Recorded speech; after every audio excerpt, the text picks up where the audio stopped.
retrouve sur cette chaîne pour vous partager une idée d'activité dont vous n'avez vraiment pas idée. Monsieur Cyriaque va nous partager une idée redoutable dont il m'a parlé et qui m'a vraiment touchée. Donc je vous retrouve tout de suite pour la suite de la vidéo. Restez connectés. Si toi tu viens de tomber sur cette chaîne, n'oublie pas de liker, de t'abonner et de nous laisser un commentaire depuis où tu nous suis afin que je puisse te répondre également en retour. A tout de suite pour la vidéo. Les amis, regardez qu'est-ce qu'on a là. On a du bois. Du bois qui sert à transformer du charbon avec lequel on fait du barbecue. C'est de la richesse. Monsieur Cyriaque qui va nous expliquer comment nous achetons le bois ici. Et vous aussi, pourquoi pas ne pas vous lancer dans la vente du charbon. A tout de suite pour la vidéo. Je vais retrouver Monsieur Cyriaque pour qu'il se présente. Déjà, il va se présenter, il va nous dire d'où est-ce que l'idée de vendre du charbon lui est venue et qu'est-ce qui l'a motivé à vraiment démarrer cette activité. La Bible déclare de faire que l'Éternel tes délices et il te donnera ce que ton cœur désire. Monsieur Cyriaque a fait de l'Éternel ses délices, il a écouté la voix et il va nous partager. Monsieur Cyriaque.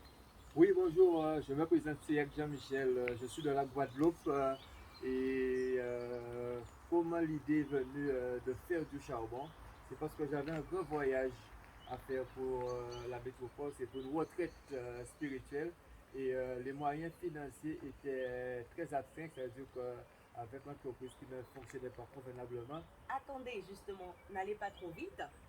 Pour d'abord en arriver là, il faut que je vous précise que M. Cyriaque, il est auto-entrepreneur. Donc, il est propriétaire d'une entreprise. Vous faites quoi? La construction, la piscine et la plomberie. D'accord, donc il est dans les BTP, exactement.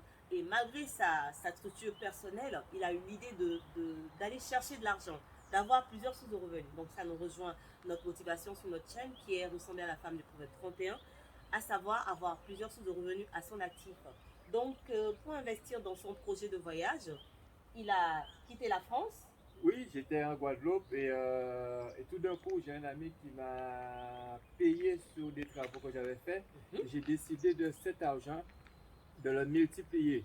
Ça veut dire qu'il m'a donné un budget de 1000 euros et avec cet argent-là, j'ai acheté une machine parce que j'avais le projet de voyager et je me suis dit, je vais multiplier cet argent pour que je puisse partir et venir dans ma retraite spirituelle. Et à partir de là, il y a une amie qui m'a donné un bout de terrain avec plein de bois par-dessus. Ça veut dire que l'arbre en entier était dessus. Et là, j'ai évalué cet arbre, ce champ de bois à plus de 2000 barils. C'est-à-dire barils, on parle de sac de charbon de 25 kg. Et pour le moment, j'ai qu'utilisé même pas un tiers. Ça veut dire que j'ai pris juste un minimum de bois qui m'a permis d'obtenir 120 barils de charbon. Je l'ai vendu et pour que je puisse faire mon voyage. Alors, vous avez dit que vous avez eu un terrain et vous avez eu accès aux arbres que vous avez coupés. Est-ce que n'importe qui peut se lever et couper des arbres chez vous, là-bas en Guadeloupe? Non, ça peut se faire soit par connaissance, par amis ou bien par surtout des relations. C'est plutôt par relation, ça veut dire que... il faut être propriétaire déjà. Oui, chacun est propriétaire de son terrain, mais souvent avec notre pays, il y a des arbres qui gênent des fois. On nous demande d'aller couper ces arbres-là, on les envoie à la déchetterie. Donc, si j'ai bien compris, le gouvernement décide de faire couper des arbres et de les envoyer à la déchetterie. Et vous, au lieu de les laisser jeter, perdre de l'argent, vous avez pensé plutôt à les récupérer, les transformer en charbon pour pouvoir les revendre. Voilà. Et ça se vend bien? Ça se vend bien parce que le gouvernement ne donne pas l'autorisation de couper, mais il y a des arbres qui gênent. Et ces arbres-là, au lieu de les valoriser, c'est-à-dire de les envoyer à la déchetterie et de les transformer en terreau, de les transformer en terreau, nous, dès qu'on peut, on réutilise, on prend ces bois-là, on fait la transformation pour réaliser le charbon. Et en ce moment, bien précis, vu que le gaz est en train d'augmenter, maintenant là, pratiquement tout le monde est en train de retourner dans le temps, dans le passé. Ça veut dire c'est faire le réchaud à charbon. Et à partir du réchaud à charbon, on peut faire à manger sur le bois, plus on peut griller aussi de la viande. En plus, est-ce que ça ne pollue pas la nature ou bien c'est plutôt écologique justement? Le côté écologique de la chose. Quel est l'avantage d'utiliser des charbons, des bois de charbon? c'est écologique parce que dans le bois, on n'utilise pas de produits dans le bois, c'est naturel. D'accord. C'est simplement si, en brûlant le bois, si c'est dans un secteur qui a des maisons, ça peut gêner parce que La c'est fumée. normal, c'est de la fumée. Mais nous, aux Antilles, on a la possibilité d'avoir des lieux dans les jardins et tout qu'on peut utiliser ces trous de charbon parce qu'il faut, pour faire le charbon, il faut poser de la terre, il faut faire un trou dans la terre, D'accord. mettre le charbon, mettre le bois d'une façon bien précise dans le trou et ensuite mettre de la paille, puis mettre de la terre. Donc Et c'est sur- tout un processus. Déjà, on coupe les bois, on creuse la terre, on les dépose à On les dépose à l'intérieur, l'intérieur. on rajoute de la paille De ou de la la paille. terre d'abord? De la paille. De la paille d'abord. De la paille. Après, on les recouvre On les de la recouvre de terre. la terre. Et Pendant là, combien de après, il y a un processus pour allumer le charbon. Ça veut dire qu'on n'allume pas du bois à n'importe quel moment. Il D'accord. faut bien regarder la lune pour pouvoir allumer ces bois pour pouvoir réaliser le charbon. Wow. Et il y a une surveillance pendant une semaine. Ça veut dire qu'au début, le charbon commence à descendre. Et ensuite, arrivé sur la fin, on voit comment le bois est utilisé. Le bois, ça descend au fur et à mesure. Et à partir de là, on obtient son charbon. C'est du charbon. Et après, il y a le traitement. Ça veut dire qu'après, en douceur, il faut enlever la terre précieusement pour que la terre se mélange pas avec le charbon. Ah, c'est tout un processus, Un processus. vraiment délicat. Ça veut dire qu'après, on arrive au niveau de la paille qui a été brûlée. Et cette paille-là, quand on enlève la terre, cette paille-là, on récupère le charbon de bois, on trie, on nettoie et ensuite on met dans des sacs pour pouvoir faire la livraison. C'est comme ça D'accord. que c'est produit le charbon. Et après, vous vendez à des structures simples, à des particuliers, ou bien La il faut demande- avoir La une- demande est tellement immense parce que Mon Dieu. nous, c'est notre premier charbon qu'on a réalisé.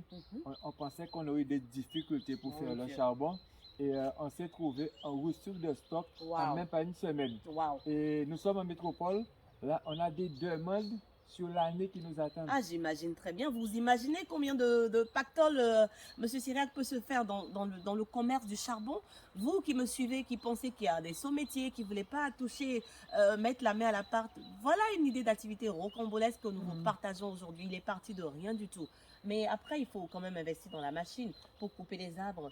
Est-ce que c'est facilement d'accès? Il faut prévoir combien à peu près? La machine, Le il faut avoir un budget. budget à peu près de 600 €. Même Et pas 1000 euros? Même pas 1000 €. Ça Wow. veut dire qu'on a la machine, on a les chaînes. Est-ce que je peux être votre partenaire en affaires? Donc, quel type de machine il faut pour faire cette activité-là?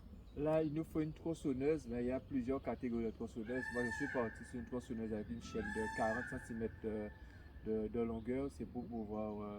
Et on n'a pas commencer. besoin d'avoir une licence pour opérer dans ce domaine-là en Guadeloupe? Bon, il y a des formations pour des abattages d'arbres. Mais, Voilà. tout ce qui concerne le charbon, c'est un art et c'est un secret qui n'est pas délivré par tout le monde.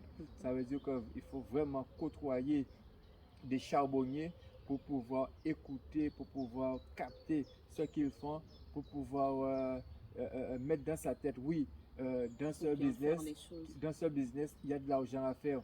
Parce que dans les Si on n'est pas paresseux, bien si on sûr. n'est pas Parce paresseux, que ça ne tombe pas non plus du ciel. Hein. c'est un travail qui Il est faut charbonner, comme disent les camères. c'est un travail qui est très difficile, très prenant parce que on dépense beaucoup d'énergie. Oui. On le dépense parce qu'il Est-ce faut que aller les couper. femmes exercent ce métier ou c'est réservé aux hommes? Les femmes, je dirais oui entre parenthèses, mais moi je l'ai fait avec ma femme. On l'a fait à deux. C'est-à-dire que l'abattage de l'arbre, transport, poser, récupérer. Chez nous en Afrique, au Bénin, je sais que c'est les forestiers qui se chargent de faire ces choses-là. Et puis le commerce est un peu délicat quand même. Le gouvernement régit des lois. C'est un peu plus compliqué. Mais moi, franchement, je me vois volontiers m'associer avec vous hein, et me lancer dans cette activité. Et à savoir vendre du charbon. Je me rappelle dans mes souvenirs lointains que ma grand-mère, la mère de ma mère, paix à son âme, elle vendait, elle avait des camions de charbon, elle vendait le charbon, mais je ne savais pas d'où ça venait, je ne savais pas l'histoire, je ne connais pas la base. À Abomey, au marché d'Abomey, elle était très connue, paix à son âme, cette dame-là. Elle s'est fait de l'argent en vendant du charbon. Donc ce n'est pas un sot métier, ce n'est pas un métier réservé aux pauvres ou salissant ou dénigrant. Au contraire, c'est un métier qui a vraiment de l'avenir parce que nous retournons aux ressources naturelles, comme M. Cyriac l'a dit tout à l'heure, avec la cherté de la vie, le prix du gaz qui augmente sans cesse. Et bientôt, nous sommes en été, nous savons que ça soit antillais, martiniquais, guadeloupéen ou français ou beaucoup de notre communauté afro-caribéenne aiment bien les barbecues. Nous allons en été et en France, c'est vraiment le charbon reste une ressource indémodable dont on a toujours besoin. Donc vraiment, n'hésitez pas à vous joindre à nous si ça vous intéresse ou à contacter M. Cyriac dont je laisserai les coordonnées en bas de la vidéo pour vous lancer également. Vendez du bois, ça peut vous rendre riche si vous y croyez que vous travaillez vraiment ardemment. Est-ce que vous avez un mot de fin pour mes abonnés, s'il vous plaît? Le mot de fin, c'est que j'ai récupéré comme information des témoignages que des anciens, ils ont bâti des villas qu'avec du charbon. Oui, c'est qu'avec du charbon. Et ils ne veulent pas que les jeunes puissent entrer dedans parce que c'est pour ne C'est pas... un réseau fermé. C'est un réseau fermé. Mais comme c'est tellement difficile à faire, ça veut dire qu'il faut tomber sur les bonnes personnes pour pouvoir se lancer. Moi, j'ai eu la grâce de rencontrer les qui de doigts et comme j'ai l'oreille spirituelle et j'ai les yeux spirituels, Exactement. quand les gens parlent, j'écoute et je regarde. Je suis là en silence et j'ai décidé de me lancer. Et non, maman, je devais me lancer depuis en janvier. J'ai eu un retard par rapport à le terrain qu'il devait me donner et l'espace qu'il devait me donner. Et tout de suite que j'ai eu l'espace, j'ai fait quoi foncer. En moins d'un mois, j'ai fait l'abattage du bois et j'ai réalisé le charbon. Et on a fait la vente tout de suite après pour pouvoir finaliser le projet. Ce que moi je retiens de tout ce que M. Cyriac vient de partager, c'est qu'il faut être motivé. Il faut saisir la bonne occasion, le bon moment, avoir les bonnes connexions divines et vraiment se lancer, ne pas procrastiner. Donc toi qui nous suis, reçois cette information et que les portes des bonnes connexions divines s'ouvrent à toi également afin que tu puisses te lancer.